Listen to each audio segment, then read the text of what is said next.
தாவேகா அதிமுக பாஜக கூட்டணி அமையணும்ட்டு அதை நான் வரவேற்கிறேன். அது அமையணும்னு நான் நினைக்கிறேன். விஜய் பாஜக கூட்டணிக்கு போகணும்னு நினைக்கிறேன். நான் ஆக்சுவலாக விஜய் போவாரா இல்லையான்னு தெரியாது. ஏன்னா போனா தமிழ்நாடு பாலிடிக்ஸ்ல பிஜேபி எதிர்ப்புன்னு 2 அணி உருவாகும். பாஜகவோட விஜய் போனால் விஜய் ரசிகர்கள் கண்டிப்பாக அவர் பின்னாடி போய் ஓட்டு போடுவாங்கன்னு தான் சொல்கிறேன். ஆனால் அவர் இழக்கக்கூடிய ஓட்டு ஒரு 13-14% மைனாரிட்டி ஓட்டை சுத்தமாக முதல்ல எடுத்தோன்னு இழப்பார்ல. 13% மைனாரிட்டி ஓட்டு, ஒரு 4-5% தலித் ஓட்டு எல்லாத்தையும் சேர்த்து மொத்தமாக இழப்பார்ல அவர்.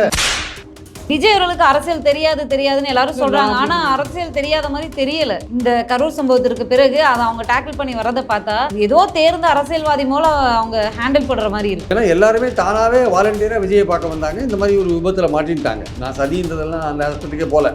அது தாவேகா சொல்ற ஒரு விஷயமா இருக்கு. இல்ல அதை மீறி பாத்தீங்கன்னா எடப்பாடி அவருடைய அரசியலுக்காக சொல்ற விஷயமா இருக்கு. விஜயுடைய ரசிகர்கள் பொறுத்த மட்டும் அவங்க இன்டாக்டா இருக்காங்க. அவர் பின்னாடி அவர் தப்பு பண்ணதான் அவங்க நினைக்கவே இல்லை. அதை பாதிக்கப்பட்ட குடும்பங்களில் போய் கேட்டால் அவரை பற்றி எந்த குறையும் சொல்லலை. ப்ராபபிலி அவர் இன்னும் 20 லட்சம் ரூபாய் கொடுக்காத இருக்கிறதுனால சொல்லாத இருக்காங்களான்னு தெரியாது. அப்படி கூட சில பேர் சொல்றாங்க ரூபாய் கொடுக்காத இருக்காரு, அதனால ஏதாவது விமர்சனம் பண்ணாங்கன்னா அது பிரச்சனை ஆகிடும் எல்லாரும் வாங்கி மூடிட்டு இருக்காங்கன்னு அக்கம் பக்கத்து வீட்டில் இருக்கவங்க சொல்றாங்க. நீங்கள் ஒரு இடத்துல பஸ்ஸை நிறுத்தி நீங்கள் யாரும் என் பின்னாடி வரக்கூடாது அப்படின்னு சொல்லிட்டு நீங்களே உங்கள் தொண்டர்படை ஏற்படுத்தி நீங்கள் ஏன் தடுக்கக்கூடாது? நீங்கள் ஏன் தடுக்கல? உறுப்பினர்களே காணுமே சார், நிர்வாகிகளே காணும். நாமக்கலுக்கு 10 பேர் போட்டிருக்காங்க, கரூருக்கு 10 பேர் போட்டிருக்காங்க. அரெஸ்ட் பண்ணவன தான் அந்த மதியழகன் அப்படிங்கிறவரோட முகத்தையும் நம்ம பார்க்குறோம். நிர்வாகிகளே இல்லைங்க. 2026 4 முனை போட்டியா இல்லை 3 முனை போட்டியா? அதாவது நான் இன்னைக்கு தேதி வரையும் 4 முனை போட்டி தாங்க இருக்கு. பாஜக அதிமுக தாவேகான்னு வந்துருச்சு வச்சுக்கோங்க, அது 3 முனை போட்டியா சுருங்கிடும். தாவேகா தனியாக போச்சுன்னா அது 4 முனை போட்டியா இருக்கும். நேயர்களுக்கு வணக்கம். நிகழ்ச்சியில் சிறப்பு விருந்தினராக மூத்த பத்திரிகையாளர் அரசு விமர்சகர் திரு பிரியன் சார் இணைந்திருக்கிறார். பேசலாம். வணக்கம் சார், எப்படி இருக்கீங்க? ஓகே. என்டிஏ கூட்டணி இந்த கரூர் சம்பவத்திற்கு பிறகு தமிழக வெற்றி கழகம் தனித்து இயங்கினாலும் பிரச்சனை தான். உங்களை போன்ற மூத்த பத்திரிகையாளர்கள் ஒரு 4 பேர் இருக்கீங்க. அவங்களுடைய விவாதங்களை தொடர்ந்து பார்க்கும்போது அதிகமாக வரக்கூடிய கருத்து விஜய் வருகை நல்லது வரட்டும் அப்படின்னு பேசிட்டு இருந்த அதே பத்திரிகையாளர்கள் இன்னைக்கு விஜய் வருகையே தவறு, விஜய் இனிமே அவர் தனித்து போட்டிட்டாலும் சரி, இல்லை பாஜக கூட்டணிக்கு போய் ஒருவேளை அந்த கூட்டணி வெற்றி பெற்றுட்டா அது தமிழகத்துக்கே பேராபத்து அப்படின்னு பேசுறத பார்க்க முடியுது. ஏன் தாவேகா பாஜக அதிமுக கூட்டணி அமைச்சு ஒருவேளை அந்த கூட்டணி ஃபார்ம் ஆகி வெற்றி பெற்றுச்சு அப்படின்னா அது தமிழகத்துக்கு ஆபத்து அப்படின்னு சொல்லக்கூடிய விஷயம். தாவேகா அதிமுக பாஜக கூட்டணி அமையணும்ட்டு அதை நான் வரவேற்கிறேன். அது அமையணும்னு நான் நினைக்கிறேன். விஜய் பாஜக கூட்டணிக்கு போகணும்னு நினைக்கிறேன். நான் ஆக்சுவலா என்னோட வாசம் அதுதான். நான் இதுக்கு முன்னாடி இன்டர்வியூ கூட சொல்லியிருக்கேன். அது விஜய் போவாரா இல்லையான்னு தெரியாது. ஏன்னா போனா தமிழ்நாடு பாலிடிக்ஸ்ல பிஜேபி எதிர்ப்புன்னு 2 அணி உருவாகும். அது தமிழ்நாட்டுக்கு நல்லது. தமிழ்நாட்டுக்கு நல்லது. அதிமுக பாஜக தாவேகா அது பாஜக அணி என்று தான் நினைக்கப்படும். ஏன்னா திமுக அதை அப்படிதான் அழைப்பாங்க, அதிமுக அணி நினைக்க மாட்டாங்க. அந்த நெரேட்டிவ் அப்படிதான் செட் பண்ணுவாங்க. ஏன்னா பாஜகவுக்கு எதிரான ஒரு சென்டிமெண்ட் இங்கே தமிழ்நாட்டில் இருக்கு. அதே சமயம் பாஜக எத்தனை வேஷம் போட்டுக்கொண்டு வந்தாலும் தமிழ்நாட்டில் எடுபடாது. தாமரை இலை தண்ணீரில் ஒட்டாது. அதுபோல பாஜக தமிழ்நாட்டு மக்கள் மனதில் ஒட்டாது. பாசிச பாஜக இது மாதிரி பல விஷயங்கள். அதே மாதிரி அதிமுக ஊழல் கூட்டணி அமைச்சிருக்கு, அது பொருந்தா கூட்டணி அமைச்சிருக்கு. பல விஷயங்கள் பாஜக பற்றி விமர்சனம் பண்ண விஜயும் அங்கே போய் சேர்ந்தார்னா அவரோட பாஜக பற்றின அவருடைய கண்ணோட்டத்தெல்லாம் மறந்துட்டு பின்னாடி தள்ளிட்டு அவர் போய் அங்கே போய் சேர்ந்தார்னா, எலக்ட்ரல் பெனிஃபிட்ஸ்க்காக சேர்ந்தார்னா சேரட்டும், நான் வேண்டாம்னு சொல்லலாம். ஆனால் அப்படி சேருவது என்பது தமிழ்நாட்டில் பிஜேபி எதிரான 2 அணி உருவாகும். அது சீமான்லாம் கூட அங்கே ஓரம் கட்டப்படுவார். 3வது அணியா சீமான ஓரம் கட்டப்படுவார். அவருக்கு யாரும் பெரிய அளவுக்கு அங்கே இம்பார்ட்டன்ஸ் இருக்காது. அப்போ திமுக அணி பலமாகும். திமுக அணி இந்த பாஜக ஆதரவு அணி இருக்குல்ல, பாஜக அணி இருக்குல்ல, அதை எதிர்த்து. ஏன்னா திமுக அணியே கட்டப்பட்டது எதற்காக கட்டப்பட்டது? பிஜேபிக்கு எதிராக தான் கட்டப்பட்டது. அடிப்படையில் பிஜேபிக்கு எதிராக தான் கட்ட, அதிமுகவுக்கு எதிராக கட்டப்படலை. பிஜேபியோட இதுக்கு எதிராக கட்டப்பட்டது. ஆல் இண்டியா லெவல்லையும் சரி லோக்கல்லையும் சரி தமிழ்நாட்டில் பிஜேபி கால் பதிக்க கூடாது அப்படின்றதான். ஏன்னா பாஜகவை எதிர்த்தாலே அதை ஒடுக்கினாலே அதிமுகவையும் சேர்த்து ஒடுக்கின மாதிரி ஆகிடும், அடக்கின மாதிரி ஆகிடும். ஏன்னா அதிமுக பாஜக ஒன்றா கூட்டணியில் இருக்கு. அவங்கள எதிர்த்தாலே போகிறோம். ஏன்னா அப்படிப்பட்ட ஒரு பாஜகவை அதிமுக ஆதரிக்கும் போது, தமிழ்நாட்டின் நலன்களுக்கு விரோதமாக செயல்படும் பாஜகவை அதிமுக ஆதரிக்கும் போது, இப்போ பாஜகவுடைய வீழ்ச்சி அதிமுகவுடைய வீழ்ச்சியாக மாறிடும். அதிமுக தனியாக நீங்கள் என்ன பேசினாலுமே பாஜகவோட கூட இருக்கீங்க. தமிழ்நாட்டுக்கு நிதி கொடுக்க மாட்டேன்றாங்க, தொன்மையை அழிக்கிறாங்க, அதிகாரத்தை பிடுங்குறாங்க, கவர்னர் மூலமாக பிரச்சனை பண்ணுறாங்க. மொழியை திணிக்கிறாங்க, இப்படி பல விஷயங்கள் இருக்குது. ஸோ இதெல்லாம் வந்து நீங்கள் தமிழ்நாட்டு மக்கள் முன்னாடி கொண்டு போகும்போது பிஜேபிக்கு எதிரான ஒரு சென்டிமெண்ட் இங்கே ஏற்கனவே இருக்குது. அதை வச்சு தான் திமுக ஜெயிச்சுது. ஓகே, இவ்வளோ விஷயங்கள் இருக்கு, இவ்வளோ விஷயங்கள் இருக்குது. அதனால தான் சொல்கிறேன், நான் வந்து விஜய் வந்து பாஜக கூட்டணிக்கு போகணும்னு நினைக்கிறேன். போனால் இங்கே வந்து அந்த அந்த அந்த போலரைசேஷன் கரெக்டாக ஒர்க் அவுட் ஆகும். அப்போ தமிழ்நாடு பிஜேபிக்கு ஆதரவாக இருக்கா இல்லையான்றதை க்ளீனாக இந்த எலெக்ஷன் நம்ம தெரிஞ்சுக்கலாம். அந்த முடிவு தெரிஞ்சுடுச்சுன்னா அதுக்கப்புறம் தமிழ்நாடு வந்து தன்னுடைய எதிர்கால அரசியல் எப்படி அமைக்கணுன்றதை அப்புறம் தீர்மானிக்கலாம். ஓகே, இந்த கரூர் சம்பவத்திற்கு முன்பு நீங்கள் பேசின இதே விஷயத்த பலர் பேசியிருக்காங்க. அப்படி போயிடணும், போனாதான் நீங்கள் சொல்கிறது போல் பாஜக எதிர்ப்பு அப்படிங்கிற ஒரு திமுக இந்தியா கூட்டணி வெஸ் என்டிஏ அந்த ஒரு இதுலேயே முடிஞ்சிரும் அப்படின்னு சொல்லி சொல்கிறீங்க. ஆனால் இந்த கரூர் சம்பவத்திற்கு பிறகு தமிழக வெற்றி கழகம் அந்த கூட்டணிக்குள்ளே போயிட்டா, இதுக்கு முன்னாடி போயிருந்தா நீங்கள் சொல்கிற அதே பாணி தான், அதோட முடிஞ்சிருச்சு. ஆனால் இப்போ வந்து தாவேகா ஒரு நிகழ்ச்சி, ஒரு தனியாக ஒரு கட்சி ஒரு நிகழ்ச்சி நடத்தியிருக்காங்க. அந்த நிகழ்ச்சியில் 41 உயிர் பலியாகிருக்கு. ஒரு அரசு நிகழ்ச்சியிலேயே மத்திய அரசு நடத்தின நிகழ்ச்சிக்கு மாநில அரசு பாதுகாப்பு நிறுத்த அந்த நிகழ்ச்சி ஏர் ஷோவில் 5 பேர் உயிர் பலியானதுக்கு திமுகவை தான் வந்து எல்லாருமே இது பண்ணாங்க. ஆனால் இது தனிப்பட்ட முறையில் நடத்தப்பட்ட ஒரு நிகழ்ச்சிக்கு திமுகவின் சதி, காவல்துறையின் கவனக்குறைபாடு அப்படின்னு சொல்லி தாவேகா மேல ஒரு குற்றச்சாட்டும் இல்லை. இவந்தோ உயிரை பறிகொடுத்த அந்த குடும்பத்தினரே இப்போ வரைக்கும் விஜய் அவர்களுக்கு ஆதரவாக தான் இருக்காங்க. அவருக்கு தலைமை பண்பு இருக்கா, ஏற்பாடுகள் பண்ணாங்களா, 1000 விஷயம் இருந்தாலும் இப்படி நிற்கக்கூடியவங்க பாஜகவை கொள்கை எதிரின்னு சொல்லிட்டு பாஜக கூட்டணி போனால் ஓட்டு போட மாட்டாங்களா? அதை எப்படி போடாமல் போயிடுவாங்க அப்படிங்கிற? நான் ஓட்டு போட மாட்டாங்கன்னு சொல்லியே, பாஜகவோட விஜய் போனால் விஜய் ரசிகர்கள் கண்டிப்பாக அவர் பின்னாடி போய் ஓட்டு போடுவாங்கன்னு தான் சொல்கிறேன். ஆனால் அவர் இழக்கக்கூடிய ஓட்டு ஒரு 13-14% மைனாரிட்டி ஓட்டை சுத்தமாக முதல் எடுத்தோன்னு இழப்பார்ல. இப்போ ஒரு தனியார் ஒரு 13% மைனாரிட்டி ஓட்டு, ஒரு 4-5% தலித் ஓட்டு எல்லாத்தையும் சேர்த்து மொத்தமாக இழப்பார்ல அவரு பாஜகவோட போனார்னா. அப்போ அவருடைய ரசிகர்கள் அவருக்கு ஓட்டு போடுவாங்க. அது வந்து இது 20%, 15%, 14%, 13% தெரியாது. அது வந்து 10ஆவும் இருக்கலாம், 20ஆவும் இருக்கலாம், 5ஆவும் இருக்கலாம், 15ஆவும் இருக்கலாம், நமக்கு தெரியாது. ஆனால் அவர் இழக்க போகிற விஷயம் நமக்கு தெரியுது. அவர் பாஜக அணியில் போயிட்டாருன்னா இப்போ மைனாரிட்டியை தனியார் நீராக வச்சுக்கோங்க, திமுகவுக்கு போகிற மைனாரிட்டி ஓட்டை ஒரு 5-6% பிரிக்கிறதுக்கான வாய்ப்பு இருக்குது. அவர் அப்படி போயிட்டார், பாஜக பக்கம் போயிட்டாருன்னா அந்த என்டையராக இதுவரையும் திமுக எப்படி 12%, 13% வாங்கியிருந்தாங்க மைனாரிட்டி ஓட்டு, அதை அப்படியே லம்பா இந்த அணிக்கு திமுக அணிக்கு போயிடும். அப்போ அதை இழப்பார்ல அவர். அதுதான் நான் சொல்கிறேன், அந்த வாக்குகளை இழப்பார் அவர் ஆக்சுவலாக. அப்போது தாவேக்கால இருக்கிற பல பேரே கூட, அவரோட ரசிகர்களே கூட பாஜக கூட்டணி விரும்பாதவங்க கூட நிறைய பேர் இருக்கலாம், சொல்ல முடியாது. அந்த மாதிரி ஆட்கள்லாம் போடாத இருக்கலாம், சொல்ல முடியாது. திமுக எதிர்ப்பு அப்படிங்கிற ஒற்றை புள்ளியில நாங்க எல்லாரும் ஒன்றும் சேர்ந்திருக்கோம். அதாவது உங்களுக்கு தெரியாத ஒன்றும் இல்லை, அரசியல் களத்தில் வரும்போது தேர்தல் நேரத்துல என்ன மாதிரியான வார்த்தை ஜாலத்தை எல்லாம் பயன்படுத்தி மக்களை வந்து கவரக்கூடிய தலைவர்கள் தான் எல்லாருமே. விஜய் அவர்களுக்கு அரசியல் தெரியாதுன்னு எல்லாரும் சொல்றாங்க. ஆனா அரசியல் தெரியாத மாதிரி தெரியல. இந்த கரூர் சம்பவத்திற்கு பிறகு அதை அவங்க டேக்கிள் பண்ணி வரதை பார்த்தா ஏதோ தேர்ந்த அரசியல்வாதி மூல அவங்க ஹேண்டில் பண்ற மாதிரி இருக்கு. இல்லை, அதாவது பாயிண்ட் என்னன்னா வந்து அவங்க இந்த சம்பவத்துக்கு அப்புறம் வந்து அவங்க ஓடி ஒளிஞ்சிட்டாங்க 2 நாள் வந்து அந்த ஆஸ்பத்திரி பக்கமே. அது தன் மேல எந்த குற்றச்சாட்டும் வராம ஹேண்டில் பண்ணி கொண்டு போறது என்ன நிலைமைன்னா, அவங்க மேல யாரும் அவங்க மேல அவங்க ரசிகர்கள் யாரும் குற்றச்சாட்டு சொல்ல விரும்பல. ஏன்னா எல்லாருமே தானாவே வாலண்டியரா விஜயை பார்க்க வந்தாங்க. இந்த மாதிரி ஒரு விபத்துல மாட்டின்ட்டாங்க. நான் சதின்றதெல்லாம் அந்த ஹாஸ்பிட்டலுக்கே போல. அது தாவேக்கா சொல்ற ஒரு விஷயமா இருக்கு. இல்லை அதை மீறி பார்த்தீங்கன்னா எடப்பாடி அவருடைய அரசியலுக்காக சொல்ற விஷயமா இருக்கு. அது இனிமே சிபிஐ என்கொயரி என்ன வருதுன்னு பார்க்கணும். அது சிபிஐ யாருன்னு தெரியும். சிபிஐ வந்து ஒரு குண்டு கிளி. அது நான் சொல்லல, சுப்ரீம் கோர்ட்டே சொல்லியிருக்கு. இல்ல விஜய் அவர்களே சொல்லியிருக்காரு. விஜய் அவர்களே வந்து பாஜக ஆர்எஸ்எஸோட கைப்பாவை.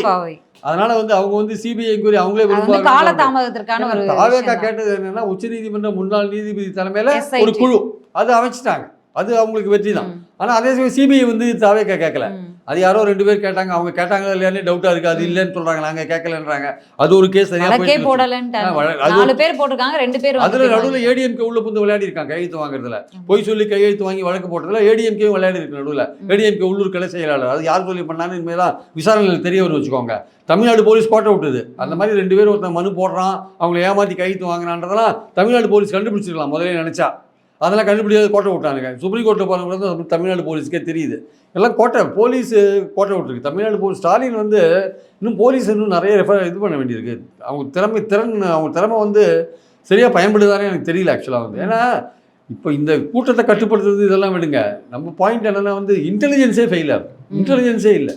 இந்த 2 பேரை ஏமாற்றி சில பேர் கையெழுத்து வாங்குறாங்க. 41 பேர் இறந்து போயிருக்காங்க. அந்த 41 பேர் குடும்பத்தை நீங்கள் மானிட்டர் பண்ண வேண்டாமா? அந்த 41 பேர் குடும்பத்தை மானிட்டர் பண்ண வேண்டாமா? அங்கே யார் யார் போகிறாங்க, என்னென்ன கொடுக்குறாங்க, அதெல்லாம் ஒரு உளவுத்துறை போலீஸோட வேலை இல்லையா? அங்கே யார் போய் கைத்து வாங்குறாங்க, என்ன கைத்து வாங்குறாங்க? இந்த கிரௌட்லயே உளவுத்துறை மேலேயும் காவல்துறை மேலேயும் ஒரு குற்றச்சாட்டு இருக்கு. அவங்க இந்த கிரௌடையே வந்து கண்காணிச்சிருந்தா கிரௌடாவது வந்து அந்த டிஎஸ்பி சொன்னார், நீங்கள் அந்த 50 மீட்டர் போகாதீங்க சார், நீங்கள் அந்த க்ரௌடை பொழந்துட்டு பஸ்ஸு போச்சுன்னா தள்ளுமுள்ளு வந்துடும் சார், நீங்கள் இங்கேயே நின்று பேசுங்கன்னா அதை மீறி அங்கே போய் பேசினாங்க. அது சோஷியல் மீடியாவில் இப்போ வேறு பல விஷயங்கள்லாம் வருது. இல்லைங்க ஜனநாயகம் ஷூட்டிங் அங்கேருந்து எடுக்கிறதா முடிவு பண்ணிட்டாங்க, அதனால தான் விர்ச்சுவலாக க்ரௌடு வேணுன்றதுக்கு அங்கே போயிட்டாங்க. இதெல்லாம் விசாரணையில் வரும். ஜனநாயகம் ஷூட்டிங் எடுக்கப்பட்டதா, எத்தனை கேமரா யூஸ் பண்ணாங்க, என்ன சிபிஐ விசாரணையில் வருமா, வெளியே வருமா அப்படிங்கிறது தான். இல்லை, சிபிஐ வந்து அது ஏற்கனவே சொன்னல கூண்டு கிளி. ஜெயலலிதா கேட்டாங்க, வானத்திலிருந்து குதித்ததா சிபிஐன்னு கேட்டாங்க. இப்போ எலெக்ஷன் நெருக்கத்தில் சிபிஐ வந்து ஒரு சார்ஜ் ஷீட் ஃபைல் பண்ணாங்க வச்சுக்கோங்க, அதுக்கு திமுக அரசாங்கத்தோட போலீஸ் தான் காரணம்னு பண்ணாங்கன்னா அது வந்து அவங்க ஒரு பிளானோட தான் பண்ணாங்க. இல்லை அது சாட்சியங்கள் எப்படி வந்து நமக்கு தெரியாது. ஆனால் சிபிஐ எப்போதுமே ஒரு 4-5 மாதத்தில் எந்த விஷயத்தையும் முடிக்கிற மாதிரி தெரியல. இப்போ ஸ்டெர்லைட் விசாரணை நடந்துகிட்டே இருக்குது, சாத்தாங்குளம் விசாரணை நடந்துகிட்டே இருக்குது. இப்போ பொள்ளாச்சி 4-5 வருஷத்துக்கு அப்புறம் இப்போ தான் முடித்தாங்க, கொஞ்ச நாளைக்கு முன்னாடி தான். அதனால் வந்து அவங்க எப்போ முடிப்பாங்கன்னு தெரியாது. அதனால் அவங்களுக்கு ஒரு அரசியல் நெருக்கடி கொடுத்தா இந்த பர்டிகுலர் இதை வந்து நீங்கள் இப்படி திமுகவுக்கு சங்கடம் கொடுக்குற மாதிரியான ஒரு விஷயத்தை அவங்க கொடுத்தாங்க வச்சுக்கோங்களேன், ஒரு அறிக்கையாக கொடுத்தாங்க வச்சுக்கோங்க, அவங்ககிட்ட என்ன சாட்சியங்கள் வரப்போது நமக்கு தெரியாது. ஆனால் எதுக்கு சொல்ல வரேன்னா, அதிகாரிகள் வந்து அரசாங்கத்து மேலே சதி போடுறத, அரசாங்கம் போலீஸ் சதி பண்ணிடுச்சு, இல்லை கவர்மெண்ட் சதி பண்ணிடுச்சுன்னு, திமுக சதி பண்ணிடுச்சுன்னு எதிர்கட்சிகள் தாவேகா அதிமுக சொல்கிறத வந்து அரசாங்க அதிகாரிகள் இல்லைங்க அது மாதிரி நடக்கலைன்னு படம் போட்டு இது மாதிரி நடந்தது இப்போ நேற்று என்ன சிஎம் பேசினாரோ அதே அதிகாரிகள் சொன்னபோது சுப்ரீம் கோர்ட் என்ன சொன்னாங்க, அதிகாரிகள் அது மாதிரி சொல்றதை பார்க்கும்போது ஒரு நம்பர் கமிஷன் போட்ட அந்த ஒரு நம்பர் கமிஷன் எப்படி நடக்கும்னு தெரியாதா அப்படின்னு கேட்குறாங்க. அப்படின்னு எப்படி செயல்படுங்க. ஆனால் அதே நீதிபதி அவர்கள் தன்னோட இன்டர்வியூ மாடலில் என்ன சொல்கிறாரு, போலீஸ் வந்து ஒரு இன்ஆக்ஷனாக இருந்திருக்கு, போலீஸ் வந்து க்ரௌட் மேனேஜ்மெண்ட் போலீஸுக்கு தெரியல. அப்போ நீங்கள் இதை எப்படி சொன்னீங்க, அந்த நீதிபதி எப்படி சொன்னார்? அப்போ சிபிஐ என்கொயரி நடக்கும் போது நீங்கள் இதை சொல்கிறீங்க, அப்போ சிபிஐக்கு லீடு கொடுக்காங்களா அப்படின்னு ஒரு கேள்வி வருதுல்ல. நம்ம நீதிபதி மேலே எந்த விதமான உள்நோக்கும் கிடையாது, அவர் சொல்லிருக்கிறதுல நம்ம சொல்கிறோம். அதிகாரிகள் டிஃபெண்ட் பண்ணும்போது, கவர்மெண்ட்டை டிஃபெண்ட் பண்ணும்போது நீங்கள் என்ன சொல்கிறீங்க, ஒரு நம்பர் கமிஷன் போட்டிருக்கு, நீங்கள் அங்கே சொல்கிறீங்க அவங்களுக்கு லீட் கொடுக்குறீங்களா கேட்குறீங்க. அப்போது நீங்கள் சிபிஐ என்கொயரி போட்டுட்டு இங்கே போலீஸ் வந்து இன்ஆக்ஷனில் இருந்து நீங்கள் சொன்னீங்கன்னா, செயலற்று இருந்து நீங்கள் சொன்னீங்கன்னா அது சிபிஐக்கு கொடுக்குற லீடு மாதிரி தானே அது ஆக்சுவலாக. அப்போது நீதிபதி ஏன் அப்படி சொன்னார் நமக்கு தெரியல உண்மையிலேயே. ஸோ இதெல்லாம் பல விஷயங்கள் இருக்குது. அருணா ஜெகதீசன் ஸ்டெர்லைட்டில் என்கொயரி நடக்கும்போதே போலீஸ் என்கொயரியும் சிபிஐ என்கொயரி போயிட்டுருக்கு. அப்போ இங்கே சிபிஐ என்கொயரி போட்டு எதுக்கு ஒரு நம்பர் கமிஷன் எடுத்துட்டீங்க, தூக்கிட்டீங்க? ஏன் சைமல்டேனியஸாக போனால் என்ன வந்தது? அதோட நோக்கம் வேறு, இதோட நோக்கம் வேறு. இதில் ஏதாவது சதி நடந்ததா என்ன நடந்ததுன்னு கண்டுபிடிக்கிறது சிபிஐயோட நோக்கம். அதில் அப்படி இல்லை. அதில் வந்து யார் வந்து பொறுப்பு அப்படின்னு போகும், பொறுப்புன்னு போயிட்டு என்ன வழிகள், எதிர்காலத்தில் என்ன பண்ணணும், எப்படி இதை தவிர்க்கணும் அப்படின்னு போவாங்க சிபிஐ. அதனால் கோர்ட் வந்து 2 பேர் போலி மனுதாரர்கள் 2 பேர், அதில் ஒரு டிசிஷன் எடுக்காதே ஃபைனல் ஆர்டர்ன்றீங்க. ஃபைனல் ஆர்டர் எப்போ வரும்? இந்த சிபிஐ சார்ஜ் ஷீட் ஃபைல் பண்ணிட்டாங்கன்னா ஃபைனல் ஆர்டர் வருமா? அது எப்போ வரும்னு தெரியாது. இன்டர்வியூ ஆர்டர் கொடுத்துட்டீங்க, அவங்க ப்ரொசீஜர் பண்ணிட்டு போகிறாங்க, ஃபைனல் ஆர்டர் எப்போ வரும்? ஸோ நான் சொல்கிறது வழக்கே போயின் போது அதில் எப்படி தீர்ப்பு வந்தது அப்படிங்கிறதுமே சிபிஐ என்கொயரி இருக்குங்க. நல்ல தீரம்ப நியாயமாக விசாரிப்பாங்க சிபிஐன்ற ஒரு நம்பிக்கையில் நம்ம சரி அப்படியே கடந்து போகலாம் வச்சுக்கோங்க. ஆனால் அதோட கடந்த காலம் அப்படி இல்லைன்றது உண்மை. சிபிஐயோட கடந்த காலம் அப்படி இல்லை, பல விதமான விமர்சனங்களுக்கு ஆளாயிருக்குன்றது உண்மை. ஸோ அதனால் இப்போ பாயிண்ட் என்னன்னா வந்து அந்த விஜயோடைய ரசிகர்கள் பொறுத்த மட்டும் அவங்க இன்டாக்டாக இருக்காங்க. அவர் பின்னாடி அவர் தப்பு பண்ணதான் அவங்க நினைக்கவே இல்லை. அந்த பாதிக்கப்பட்ட குடும்பங்களில் போய் கேட்டால் அவரை பற்றி எந்த குறையும் சொல்லலை. ப்ராபபிளி அவர் இன்னும் 20 லட்சம் ரூபாய் கொடுக்காத இருக்கிறதுனால சொல்லாத இருக்காங்களான்னு தெரியாது. அப்படி கூட சில பேர் சொல்கிறாங்க, இல்லைங்க அவர் ரூபா கொடுக்காத இருக்காரு, அதனால ஏதாவது விமர்சனம் பண்ணாங்கன்னா அது பிரச்சனை ஆகிடும், எல்லாம் வாங்கி மூடிட்டு இருக்காங்கன்னு அக்கம் பக்கத்து வீட்டில் இருக்கவங்க சொல்கிறாங்க. அவங்க பேசுவாங்கல்ல, அக்கம் பக்கத்து வீட்டில் என்ன சொல்கிறாங்க, இல்லை சார் அவங்க திறக்க மாட்டாங்க, இன்னும் ரூபா கொடுக்காத இருக்காங்க அப்படின்னு அக்கம் பக்கத்து வீட்டில் சொல்கிறாங்க. இது எப்படியான ஒரு விஷயம் சார் இது? சரி, நம்ம எல்லாத்தையும் விட்டா கூட ஒரு சம்பவம் நடக்குது, இது வந்து இப்போ அரசியலாக்கப்பட்டு ஆளுங்கட்சி வந்து போய் நிற்க வேண்டிய ஒரு சூழல் கொண்டு போய் வச்சிருக்காங்கன்னா, உங்க ஒரு தனிப்பட்ட நீங்க ஒரு கட்சி ஒரு பார்ட்டி நடத்துறீங்க, நீங்க சந்திக்கிறதுக்கு ஒரு நிகழ்ச்சி நடக்குது, காவல்துறை பாதுகாப்பு கொடுக்குறாங்க, ஆனா உங்களுக்கும் பொறுப்பு இருக்குல்ல, அதை தட்டி கழிச்சிட்டு போறதும் அடுத்தவங்க மேல பழி தூக்கிட்டு போறதும், அந்த நிவாரண தொகையை கூட அறிவிச்சு அதை கூட போய் கொடுக்காம எனக்கு பாதுகாப்பு கொடுங்க, கிரீன் சிக்னல் கொடுங்க, யாரும் வரக்கூடாது அப்படின்னு சொல்றதெல்லாம் எப்படி? அதாவது என்னை வந்து அரெஸ்ட் பண்ணுங்க, அவங்க மேல கை வைக்காதீங்கன்னு வீடியோ போடுறீங்க, ஆனா நீங்க பாதுகாப்புக்கு போகும்போது யாரும் என் ரசிகர்களோ தொண்டர்களோ யாரும் என் பின்னாடி வரக்கூடாது, வந்தா தடியடி நடத்துங்களா அப்படின்னு காவல்துறை கடிதம் கொடுக்குறீங்க. இந்த இரட்டை நிலைப்பாடை என்ன புரிஞ்சுக்கிறாங்களா? உங்க ரசிகர்கள் உங்க கண்ட்ரோல்ல இல்லன்னு தெரியுது, வேற என்ன இருக்கு? இல்ல இவருக்கும் அக்கறை இல்லங்கிறது புரியுது. இந்த ரசிகர்களை கட்டுப்படுத்த வேண்டியது உங்க பொறுப்பு தானே. நீங்கள் சொல்லுங்கள், நீங்கள் ப்ரெஸ்ஸையே மீட் பண்ணுறது இல்லை, ப்ரெஸ்ஸை மீட் பண்ணி சொல்லுங்கள், எங்கள் ரசிகர்களுக்கு செய்தி சொல்லுங்கள், உங்கள் சேனலில் போடுங்க, நீங்களும் எனக்கு ஃபாலோ பண்ணாதீங்க, சேனலும் நான் வீட்டிலேருந்து இறங்கினோன்னா ஃபாலோ பண்ணாதீங்க, விஜய் கிளம்பி விட்டாருன்னுலாம் போடாதீங்க, நீங்கள் ரசிகர்களுக்கும் நீங்கள் சொல்லுங்கள், யாருமே வரக்கூடாது, நான் போகிற இடத்துல அதான் இப்போ போலீஸ் தெளிவாக சொல்லிட்டாங்க, நீங்கள் கேட்குற மாதிரிலாம் எங்களால் பாதுகாப்பு கொடுக்க முடியாது, 1.5 கிலோமீட்டருக்கு யாரும் இருக்காதபடிலாம் செய்ய முடியாது, நீங்கள் ஏதோ ஒரு அரங்கத்தில் எல்லாரையும் சந்திங்க, அந்த அரங்கத்துக்கு பாதுகாப்பு தரோம் அப்படின்னு சொல்கிறாங்க. ஸோ அந்த அரங்கத்தில் பாதுகாப்பு கொடுப்பாங்க வச்சுக்கோங்க, அது நாளைக்கோ நாளைக்கோ போகிறாருன்னு சொல்கிறாங்க, அது உண்மையாக போயே தெரியாது. ஸோ போகிறாரு பாதுகாப்பு, ஆனால் முதல்லயே அவர் அங்கே போகாத இருக்கிறதும் என் மேலே வேணா கேஸ் போடுங்கன்னு சொல்றதெல்லாம் வந்து அதெல்லாம் ஒரு சிம்பத்தி ஃபேக்டர். இல்லை, இப்போ நான் என்ன சொல்றேன், காவல்துறை அனுமதி வாங்கிட்டு தான் ஒவ்வொரு அரசியல் கட்சிகளும் ஒவ்வொரு நிகழ்ச்சிகளையும் பண்ணிட்டு இருக்காங்களா? அதாவது போராட்டம், பொதுக்குழு, இந்த மாதிரியான நிகழ்ச்சிகள் வெளியில வச்சு நடத்தக்கூடிய நிகழ்ச்சிகளை பண்றாங்க. ஒரு சம்பவம் நடந்துருச்சு, ஆறுதல் சொல்ல போறாங்க, அதுக்கு கூட காவல்துறை பெர்மிஷன் வாங்கிட்டு போங்க. அவர் போனா அந்த இடத்துல வந்து ஒரு கூட்டம் சேருது. சினிமா ஷூட்டிங் நடக்கும்போது எப்படி சார் யாருக்கும் தெரியாம போனார்ல, அப்ப போக முடிஞ்சது இல்ல. இல்ல மறுபடியும் ஒரு ஸ்டாம்பீடு மாதிரி வந்துட போகுது அப்படின்ற மாதிரி அதுக்கு பயந்து சொல்றாரு. ஓகே, நான் சொல்றது என்னன்னா, சரி அவர் காவல்துறையோட பாதுகாப்பை கேட்கட்டும், அதுக்குன்னு அவர் வந்து ஏதோ பிரைம் மினிஸ்டர் வரா மாதிரி ஒரு பாதுகாப்பு பிரைம் மினிஸ்டர் கூட அந்த மாதிரி கேட்க மாட்டார், அந்த மாதிரி பாதுகாப்பு அவர் கேட்கிறார். நானும் சொல்றேன், போலீஸ் பாதுகாப்பு கொடுப்பாங்க, ஆனா நீங்க உங்க ரசிகர்கள் நீங்க கண்ட்ரோல் பண்ணுங்க, வராதீங்கன்னு சொல்லுங்க. நீங்க யாரும் வரக்கூடாது, நான் வந்து ஒரு துக்க சமாச்சாரத்துக்கு போறேன், அந்த விசாரிக்க போறேன், துக்கம் விசாரிக்க போறேன், நீங்க வராதீங்க, நான் உதவி பண்ண போறேன், நீங்க வராதீங்க, யாரும் வந்தீங்கன்னா பிரச்சனை வரும். நீங்க உங்க ரசிகர்களை கண்ட்ரோல் பண்ணுங்க, உங்ககிட்ட தான் இருக்கு. போலீஸ் பாதுகாப்பு கொடுப்பாங்க, இல்லைன்னு சொல்ல வரல. ஆனால் அதுக்கு நீங்கள் 1008 கண்டிஷன் இது மாதிரி போட்டிங்கன்னா என்ன பண்ணுறது? என்ன அர்த்தம் அதுக்கு? ஆக்சுவலாக நீங்கள் சென்னையிலேருந்து கிளம்பும் போதுலேருந்தே நீங்கள் பாதுகாப்பு கேட்குறீங்க, திருச்சியில் இறங்கி கரூர் ரோட்டில் யாருமே இருக்கக்கூடாதுன்றீங்க. அதெல்லாம் எப்படி முடியும்? அதெல்லாம் ஆக்சுவலாக அதெல்லாம் முடியுது, அதெல்லாம் பண்ணுறதுக்கான வாய்ப்பே இல்லையே. கேமரா ப்ரெஸ்ஸே வரக்கூடாதுன்றீங்க, அப்புறம் வந்து உங்கள் நீங்கள் வந்து உதவித்தொகை கொடுக்குறது யாரும் படம் பிடிக்கக்கூடாதுன்றீங்க, அப்புறம் 1.5 கிலோமீட்டருக்கு அந்த அரங்கத்தை சுற்றி யாருமே இருக்கக்கூடாதுன்றீங்க. இதெல்லாம் வந்து நீங்கள் போகிற கரூர் ரூட்டில் வந்து டிராஃபிக்கை கிளியர் பண்ணுன்றீங்க.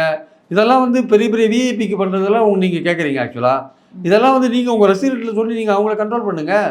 போலீஸ் பாதுகாப்பு அவங்க என்ன கொடுக்கணுமோ கொடுப்பாங்க, ஆனால் நீங்கள் ரசிகர்களை கண்ட்ரோல் பண்ணுங்கள். இது வந்து அவர் என்ன நினச்சிட்டு இருக்காரு, இதன் மூலமாக வந்து தான் இன்னும் ஒரு பேசுபொருளாகவே இருக்கணும் அப்படின்னு நினைக்கிறார். அதாவது என்ன, எங்கள் ரசிகர்கள் வந்து நான் வந்து எப்படி நடந்ததுனால எங்கள் ரசிகர்கள் என்ன அட்ஜஸ்ட் பண்ணிட்டு போவாங்கன்ற மனநிலைக்கு அவர் இருக்கார். ஆக்சுவலாக என்ன ரசிகர்கள் அவங்க அரசியல் மயப்படுத்துகிற ரசிகர்கள் இல்லை, பார்க்க வந்த கூட்டங்க அது, இன்னும் ஒரு கேட்க வந்த கூட்டமாக மாற்றலை. அவரோட பேச்சை கேட்க வந்த கூட்டமாக இருந்தால் அவங்க ஒரு அரசியல் ரீதியாக சிந்திக்கிறவங்க இருப்பாங்க.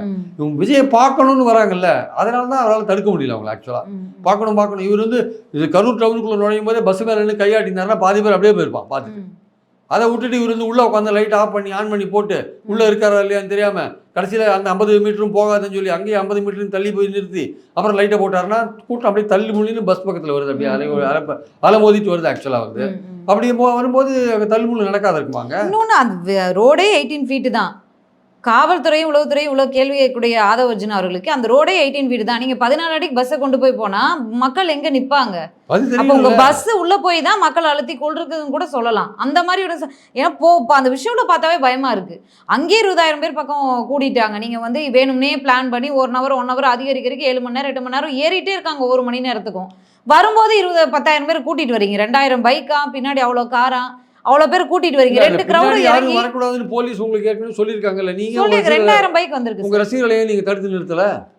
நீங்க ஒரு இடத்துல பஸ்ஸை நிறுத்திட்டு பஸ்ல உளுந்த பைக்கே ஏறி மேய்ச்சி போயிட்டே இருக்கீங்க. நீங்க ஒரு இடத்துல பஸ்ஸை நிறுத்தி நீங்க யாரும் என் பின்னாடி வரக்கூடாது அப்படின்னு சொல்லிட்டு நீங்களே உங்க தொண்டர்படை ஏற்படுத்தி நீங்க ஏன் தடுக்கக்கூடாது? நீங்க ஏன் தடுக்கல? இப்போ அந்த மற்ற கட்சிகள் எல்லாம் தொண்டர்பட எல்லாம் இருக்குல்ல, அவங்க வச்சு அதை மேனேஜ் பண்றாங்கல்ல. உறுப்பினர்களே காணுமே சார், நிர்வாகிகளே காணோம். நாமக்கலுக்கு 10 பேர் போட்டிருக்காங்க, கரூருக்கு 10 பேர் போட்டிருக்காங்க. அரெஸ்ட் பண்ணவனதான் அந்த மதியழகன் அப்படிங்கிறவரோட முகத்தையும் நம்ம பாக்குறோம். நிர்வாகிகளே இல்லைங்க. ஆபீஸ் பேரரசு யாருக்கும் தெரியாது, புது கட்சி யாருக்கும் தெரியாது. இதுலேயும் அவர் ரசிகர்களாக இருந்தாங்க, ரசிகர் மன்ற மக்கள் விஜய் மக்கள் மன்றத்தில் இருந்திருப்பாங்க, யாருக்கும் தெரியாது. விஜயும் யாரையும் இன்ட்ரடியூஸ் பண்ணுறது இல்லை பஸ்ஸில். அவர் எல்லா ஊருக்கும் போகிறாரில்ல, பஸ்ஸில் ஏற்றி இவர் தான் எங்கள் மாவட்ட செயலாளர்னு காமிக்க வேண்டியதானே, யாரையும் காமிக்கவும் மாட்டேங்கிறார் அவர். ஏன்னா அவர் மட்டுமே அட்ராக்ஷனாக இருக்கும்னு நினைக்கிறார் அவர். கட்சிக்காரனெல்லாம் அறிமுகப்படுத்தணும்ல, ஒரு மாவட்டத்தில் அவன் தானே வேலை செய்ய போகிறான், அவனை கூட அறிமுகப்படுத்துறது இல்லை. அப்புறம் என்ன கட்சி நடத்துறீங்க?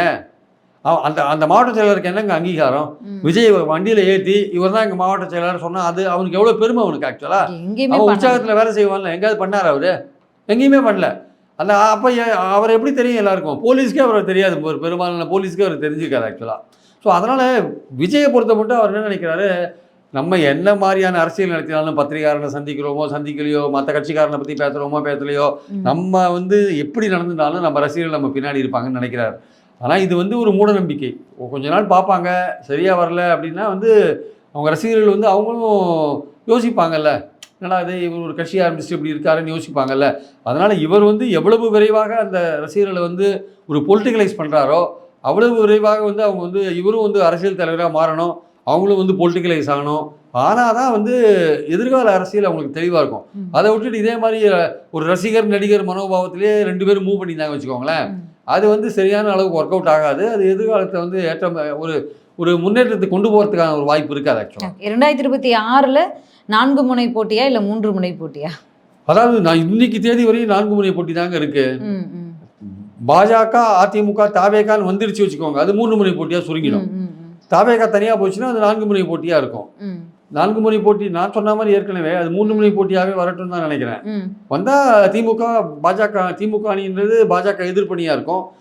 தாவேகா பாஜக அதிமுக அணின்றது பாஜக ஆதரவு அணியாக இருக்கும். ஸோ பாஜக அணிக்கும் பாஜக எதிர்ப்பணிக்கும் திமுக அணிக்குமான ஒரு போட்டி தமிழ்நாட்டில் தேவை கண்டிப்பாக இந்த நேரத்தில். அப்போது விஜயும் எக்ஸ்போஸ் ஆகிடுவார். விஜய் வந்து அதனால அவருக்கு பெரிய இழப்பு வரும் அவருடைய எதிர்கால அரசியலில். இந்த முடிவு அவர் எடுத்து போனார்னா, ஆனால் அவர் ஏன் இந்த முடிவு எடுக்கணும்ன்ற ஒரு கேள்வி இருக்கு. எதுக்காக அவர் முடிவு எடுக்கணும், என்ன காரணத்துக்காக முடிவு எடுக்கணும்? இல்லை, அவர் வந்து பழமொழியெல்லாம் இருக்கும்ல, அந்த மாதிரி இறங்கினா மாலான்ற மாதிரி அது ஏதோ ஒரு பழமொழி சொல்லுவாங்க. அந்த மாதிரி சினிமாவில் நான் டாப் ஸ்டார், டாப்பில் இருக்கேன், நம்பர் 1ல் இருக்கேன், அதே போல் நான் அரசியலுக்கு வந்து அங்கே சிஎம்மாக தான் இருப்பேன்னு தான் அவர் விடாப்படியா இருக்காரு. அவர் சிஎம்மாக இருக்கிறதுக்கு ட்ரை பண்ணுங்க. ட்ரை பண்ணுறது நீங்கள் கூட்டணியில் போனால் எடப்பாடிக்கு பின்னாடி தான் நீங்கள் இருக்க முடியும். நீங்கள் எப்படி சிஎம் ஆக முடியும்? இப்போ எடப்பாடியை சிஎம் ஆகிறதா நீங்கள் இப்போ தெரிஞ்சிருக்கும்ல, இப்போ ஒரு 2 வருஷத்துல அவருக்கு வந்து புரிதல் வந்திருக்கும், எடப்பாடி வரும் அப்படின்னு எல்லாரும் எதிர்பார்க்குறாங்க. நான் என்ன சொல்கிறேன், எடப்பாடி கூட ஒரு சேரவில்லையோ அது வேற விஷயம். பட் எடப்பாடியை சிஎம் ஆக்கிறதுக்காக விஜய் கட்சி ஆரம்பிச்சாரு, அவர் சிஎம் தான் ஆரம்பிச்சாரு. அவர் எல்லா மீட்டிங்ல என்ன கேட்கிறாரு, போட்டி யாருக்கு, திமுக தாவேகா, நான் தான் முதல்வர் கேண்டிடேட். ஆனா அதிமுக பத்தி இப்ப வரைக்கும் பேசவே இல்லை, எங்கேயுமே பேசல, எங்கேயுமே விமர்சிக்கலையே. ஒரே ஒரு இடத்துல பேசினார், எம்ஜிஆர் ஆரம்பிச்ச கட்சி இப்ப எப்படி இருக்கு பாத்தீங்களான்னு ஒரே இடத்துல மட்டும் கேட்டார். ஆக்சுவலா அதோட மோசமா இருக்குன்னு சொல்றதுக்காக சொன்னாரு. அதனால வந்து அவருடைய பாயிண்ட் என்னன்னா, தனக்கும் திமுகவுக்கான போட்டின்னு நினைக்கிறார். அதுல எவ்வளவு ஓட்டு வாங்குறாரு, எவ்வளவு பர்சன்டேஜ் வாங்குறாரு, எவ்வளவு நம்பர்ஸ் வாங்குறாரு, அன்அபிஷியலா மறைமுகமா அந்த பாஜக அதிமுக கூட்டணி அமைவதற்கு முன்பு பேச்சுவார்த்தை நடந்திருக்கிறது அதிமுகவுக்கும் தாவேகாவுக்கும். கரூர் சம்பவத்துக்கு பிறகும் நடந்திருக்கிறது. அப்படிங்கும் போது அங்கேயே வெளிப்பட்டுட்டார் விஜய். இல்ல அதான் சொல்றேன், அது வந்து அதிமுக டெஸ்பரேட்டா இருக்குன்றது ஒரு விஷயம். அதிமுக விரக்தியில இருக்கு. அது பாஜகவோட போனா வெற்றி பெறாதுன்னு தெரிஞ்சு போச்சு. யாரும் கூட்டணிக்கும் வரமாட்டேன்றாங்க. நம்ம வந்து பாஜக விட்டுட்டு தாவேகாவோட போகலாமான்னு ஒரு ஐடியாவும் இருக்கு. இல்லை தாவேகா வந்து பாஜகவுக்கு வர விருப்பப்பட்டா 3 பேர் சேர்ந்து நிற்கலாமான்னு ஒரு ஐடியாவும் இருக்கு. எப்படி வேணா நடந்துட்டு போட்டோம். தாவேகா வந்து பாஜக அதிமுக அணியில் வந்தாலும் சரி, இல்லை அதிமுக பாஜக விட்டுட்டு தாவேகாவோட போய் சேர்ந்தாலும் சரி, அதிமுக பாஜக விட்டுட்டு தாவேகாவோட போய் சேர்ந்தா அந்த அணிக்கு நிறைய கட்சிகள் வந்து சேரத்துக்கான வாய்ப்பு இருக்கு. அதிமுக தாவேகா பிற கட்சிகள் பாஜக நீங்க எலிமினேட் பண்ணிட்டீங்க வச்சுக்கோங்களேன், பிற கட்சிகள்லாம் அங்க வரும். தேமுதிக, பாமகவோட அன்புமணி, பாமக எல்லாருமே வெளியில தான் இருக்காங்க. திமுக கூட்டணியில் இருக்கிற சில கட்சிகளுக்கு இட பிரச்சனை வந்து வச்சுக்கோங்க, ஒருத்தர் 2 பேர் இப்படி கூட கிராஸ் பண்றதுக்கான வாய்ப்புகள்லாம் கூட ரூல் அவுட் பண்ண முடியாது. அது ஒரு வாய்ப்பு இருக்கு. அப்படி ஒரு கூட்டணி அமைந்தால் டஃப் தான் இந்த தேர்தல். ஆமா, அது டஃப். ஏன்னா பாஜக இல்லாத போது இந்த அணி அமையும் போது விஜய் விரும்புறார் அப்படிங்கிற தகவல் பாஜகவுக்கு எதிரான ஒரு சென்டிமெண்ட் தமிழ்நாட்டில் இருக்கும்போது பாஜகவோட சேர்ந்தீங்கன்னா நீங்க வந்து ஓட்டை இழக்க வேண்டிய கட்டாயத்தில் இருக்கு. 14% மைனாரிட்டி ஓட்டலாம். நீங்க அதிமுக தாவேகா மட்டுமே இருக்கு, மற்ற சில கட்சிகள் இருக்கு வச்சுக்கோங்க, மைனாரிட்டி ஓட்டை திமுக போற மைனாரிட்டி ஓட்டை பாதியத்தை அவங்க எடுத்து போயிடுவாங்கல்ல. அந்த வாய்ப்பு அவங்களுக்கு இருக்குல்ல. ஸோ நடுநிலை மக்களும் வந்து ஓரளவுக்கு சரி இந்த வாட்டி நம்ம ஒரு சேஞ்சு கொடுக்கலாம் திமுக அப்படின்னு. திமுகவும் ஸ்ட்ராங்காக தான் இருக்குது. அவங்க திமுக எப்படி ஸ்ட்ராங்காக இருக்குன்னா அவங்க கூட்டணி கட்சிகளும் ஸ்ட்ராங்காக இருக்குது. தன்னோட திட்டங்கள் நம்ம நலத்திட்டங்கள் மூலமாக ஈச் பெனிஃபிஷியரி பயனாளிகள் ஓட்டை அவங்க வாங்க முடியும்னு நினைக்கிறாங்க ஆக்சுவலாக. அதனால் அவங்க பாசிட்டிவான ஒரு மெசேஜ் மூலமாக மக்கள் ஓட்டை வாங்க முடியும்னு நினைக்கிறாங்க. அது எவ்வளோ தூரம் அவங்க அதில் சக்ஸஸ் ஆகிறாங்கன்னு தெரியாது. திமுகவுடைய கவர்னன்ஸ் நல்லா இருக்குங்க, திமுகவுடைய நிர்வாகம் ஓகே. அவங்களுக்கு கொடுக்குற பிரச்சனை எதுனா, இப்போ அண்ணா யூனிவர்சிட்டியில் பெண் பாலியல் பலாத்காரம், பெண்களுக்கு பாதுகாப்பு இல்லை, சட்டம் ஒழுங்கு இல்லை, பெண்களுக்கு பாதுகாப்பு இல்லை, அதுதான் சொல்றாங்களே தவிர இப்போ அவங்க வந்து இதுக்கு எதிராக அவங்க வந்து ஒரு பெரிய விஷயத்தை எடுக்குவாங்க. நாங்கள் 10 லட்சம் கோடி ரூபாய் இன்வெஸ்ட்மெண்ட் கொண்டிருக்கோம், நாங்கள் 32 லட்சம் பேருக்கு வேலை கொடுத்துருக்கோம். இந்தியாவிலேயே வந்து பார்த்தீங்கன்னா 11.19 வளர்ச்சி, எக்கனாமிக் பொருளாதார வளர்ச்சி தமிழ்நாட்டில் மட்டும்தான் இருக்குது. தமிழ்நாட்டில் தான் மின்னணு பொருட்கள் அதிகமாக ஏற்றுமதி ஆகுது. தமிழ்நாட்டு வந்து இந்தியாவோட டெட்ராய்டாக இருக்குது. இங்கே நாங்கள் வந்தப்பறம் இவ்வளோ தொழிற்சாலை வந்திருக்கு. நாங்கள் வந்து ஜிடிபி இவ்வளோ தூரம் இன்க்ரீஸ் பண்ணியிருக்கோம், தமிழ்நாட்டோட ஜிடிபியை. தமிழ்நாடு வருவாய் பற்றாக்குறையை நாங்கள் குறைச்சிருக்கோம். அப்புறம் வந்து பார்த்திங்கன்னா நாங்கள் வந்து பிரேக்ஃபாஸ்ட் ஸ்கீம் போடுறோம், நாங்கள் வந்து மகளிருக்கு 1000 ரூபாய் கொடுக்குறோம், காலேஜ் போகிற பசங்களுக்கு 1000 ரூபாய் கொடுக்குறோம், நாங்கள் இலவச பஸ் பயணம் கொடுக்குறோம், நாங்கள் 1000 ரூபாய் உரிமை தொகை இல்ல இந்த ஃப்ரீயே வேணாம் எங்களுக்குன்ற விஷயத்தை இப்ப அதிமுக பேசிக்கிட்டு இருக்காங்க. ஃப்ரீன்னு சொல்லி நீங்க மக்களை வந்து இது பண்ண வேணாம், நல்லது பண்ணுங்க மக்களுக்கு, தமிழகத்தை வந்து முன்னோக்கி கொண்டு போங்க, நீங்க கடன் வாங்குறதுலயும் முதலிடத்துல தமிழகம் தான் இருக்கு அப்படின்னு கடன் வாங்குறது சும்மா பைத்தியக்காரத்தனங்க அதெல்லாம் பேசுறது. மோடியோட கவர்மெண்ட் இன்னைக்கு வந்து 200 லட்சம் கோடி ரூபாய் கடன் வாங்குறாங்க, அதை பத்தி யாராவது பேசுறீங்களா? இதை பற்றி பேசுறீங்க. கடன் வாங்காத எந்த கவர்மெண்ட்டும் நடக்க முடியாதுங்க. கடன் வாங்குறது வந்து ரிசர்வ் பேங்க் ஃபிக்ஸ் பண்ண அந்த லிமிட்டுக்குள்ளே இருக்கணும் கடன், இல்லாட்டி எவரும் கடன் கொடுக்க மாட்டான். நீங்கள் ஒரு பாண்டை ஃப்ளோட் பண்ணுறீங்க, தமிழ்நாடு கவர்மெண்ட் பப்ளிக் கிட்ட ஃபண்ட்ஸ் கலெக்ட் பண்ணுறாங்க வச்சுக்கோங்க, அது வந்து நீங்கள் வந்து உங்களுடைய எல்லைக்குள்ளே இருக்கணும். எல்லாருக்கும் ஒரு லிமிட் இருக்குது, உங்கள் ஜிடிபியை பொறுத்து ஒரு லிமிட் இருக்குது. அந்த லிமிட்டுக்கு மேலே போச்சுன்னா ரிசர்வ் பேங்க் பர்மிட் பண்ண மாட்டான் கடன் ஃப்ளோட் பண்ணுறதுக்கு. அது அப்புறம் ரெண்டாவது கடன் கொடுக்குற ஏஜென்சிஸ் இருக்குல்ல, அது ஐஎம்எஃப்ஓ, வேர்ல்டு பேங்கோ இல்லை ஏஷியன் டெவலப்மெண்ட் பேங்கோ, எந்த பேங்காக இருந்தாலுமே நீங்கள் திருப்பி கட்டுறதுக்கான சக்தி உங்களுக்கு இருக்கான்னு தெரிஞ்சால் தான் கடன் கொடுப்பான், இல்லாட்டி அவன் கொடுக்க மாட்டான். இல்லாட்டி அவன் கண்டிஷன்ஸ் எல்லாம் பலது போடுவான். உங்களோட ரீபேயிங் கெப்பாசிட்டி உங்களுக்கு இருக்கான்னு பார்ப்பான், லிமிட்டுக்குள்ளே கடன் வாங்கிருக்கலாம் பார்ப்பான். அதனால் இந்த கடன் வாங்குறது ஒன்றும் பெரிய விஷயம் இல்லை, கடன் வாங்குறது எல்லாமே வாங்குவான். ஆனால் நீங்கள் எக்ஸஸாக போய் நீங்கள் வாங்க முடியாது. ஒரு எல்லைக்குள்ளே தான் நீங்கள் கடன் வாங்க முடியும். அந்த எல்லைக்குள்ளே போகாத ஓரளவுக்கு அதை தொட்டு தான் அவங்க கடன் வாங்கிட்டு இருக்காங்க. அது வந்து எல்லா கவர்மெண்ட்டும் வாங்குறதா. நாளைக்கு எடப்பாடி ஆட்சிக்கு வந்தால் அவரும் கடன் வாங்க தான் செய்வார்.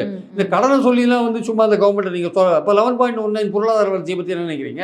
அதை பற்றி ஏன் பேச மாட்டேங்கிறீங்க? இந்தியாவிலேயே அதிகமான ஒரு பொருளாதார வளர்ச்சி இங்கே தானே இருக்குது, அதை பற்றி ஏன் பேச மாட்டேங்கிறீங்க? இன்னைக்கு சட்டமன்றத்திலே காரசாரமான விவாதம் இந்த கடன் பற்றி தான் போயிருக்கு. அதான் சார், கடன் வாங்குறத பற்றி ஒன்றும் பிரச்சனை கிடையாது. கடனை வந்து நீங்கள் ரீபே பண்ணுற கெப்பாசிட்டியும் அந்த லிமிட்டுக்குள்ளே கடன் வாங்கினாலும் நீங்கள் இஷ்டத்துக்கு சகட்டு வரிக்கு கடன் வாங்க முடியாது. ரிசர்வ் பேங்க் பர்மிட் பண்ண மாட்டாங்க உங்களை. ஆக்சுவலாக உங்கள் கட்டுக்குள்ளே அந்த கடன் இருக்கணும், உங்கள் லிமிட் ஒன்று வச்சுருக்காங்க அவங்க எல்லாமே. அதனால் வந்து இவங்க எதிர்கட்சிகள் ஏதோ சொல்லலாம், மோடி அரசு கடன் வாங்குறத பற்றி ஏன் பேச மாட்டேங்கிறீங்க? ஏன் வாயை திறக்க மாட்டேங்கிறீங்க?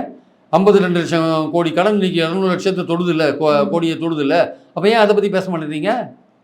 அதனால் இதெல்லாம் செலக்டிவாக நீங்கள் ஒரு பாலிடிக்ஸ் பண்ணலாம், அது வேறு விஷயம். அது மக்கள் எவ்வளோ தூரம், நம்ம நிறைய பேருக்கு இந்த விஷயம் தெரியாது. அதனால் அவங்க இவங்க பிரச்சாரத்தை பண்ணி தான் இருப்பாங்க. அது திமுக எப்படி எதிர் பிரச்சாரம் பண்ணுன்னு தெரியாது. நான் சொல்ல வரது என்னென்னா, ஒரு பாசிட்டிவான ஒரு ஓட்டை வாங்குறதுக்கான வாய்ப்பை வந்து திமுக ஒரு மைக்ரோ லெவலில் பிளான் பண்ணுறாங்க. இவங்க வந்து இந்த நான் சொன்ன மாதிரி இவங்க மற்ற விஷயங்கள், கள்ளச்சாராயம், போதை மருந்து, அப்புறம் கரூர் சம்பவம், ஆம்ஸ்ட்ராங் மரணம், வேங்கை வயல், இப்ப சமீபத்துல அந்த கோல்ட் ரிஃப்னு சொல்லிட்டு ஒரு சிறப்பு, அதாவது அந்த மாதிரி, அதாவது இது வந்து நிர்வாகத்துக்கே சம்மந்தப்படாத திமுக செந்தில் பாலாஜி விஷயங்கள், அப்புறம் திமுக மந்திரிகள் பேசுகிற பல விஷயங்கள், இதெல்லாம் தான் இந்த கவர்மெண்ட்டுக்கு வந்து ஆன்டி இன்குபன்சியாக வருது. இந்த ஆன்டி இன்குபன்சிக்கும் ப்ரோ இன்குபன்சி, அதாவது கவர்மெண்ட்டோடைய சாதனைகள், அவங்க வெல்ஃபேர் ஸ்கீம்ஸு, அதுக்கும் இடையிலான ஒரு போட்டி போயிட்டுருக்கு. அந்த கூட்டணி திமுக கூட்டணி பலமாக இருக்குது.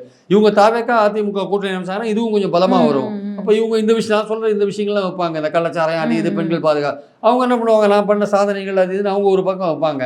அவங்க கூட்டணியும் பலமாக இருக்குது, இவங்க கூட்டணியும் பலமாக இருக்குது. அப்போ மற்ற பாஜக சீமான் கூட்டணி காணா போயிடும். அந்த சூழலில் அவங்க 2 பேர் தனியாக தான் இருப்பாங்க, அந்த கூட்டணி ரெண்டும் காணா போயிடும். இந்த 2க்கும் போட்டி நடக்கும், ப்ரோ இன்குபன்சி ஆன்டி இன்குபன்சி. அது எப்படி மக்கள் முடிவு எடுக்கிறாங்கன்றதை பொறுத்து தான் பார்க்கணும். அது ஒரு டஃப்பாகவும் இருக்கும் அந்த போட்டி. பார்ப்போம் எந்த கூட்டணி அமையுது அப்படிங்கிறத பொறுத்து இருந்து பார்க்கலாம். தமிழகத்துக்கு எந்த கூட்டணி நல்லதோ அந்த கூட்டணி அமையட்டும், அதுதான் நமது விருப்பம். மீண்டும் பேசலாம். நன்றி, வணக்கம். தேங்க்யூ.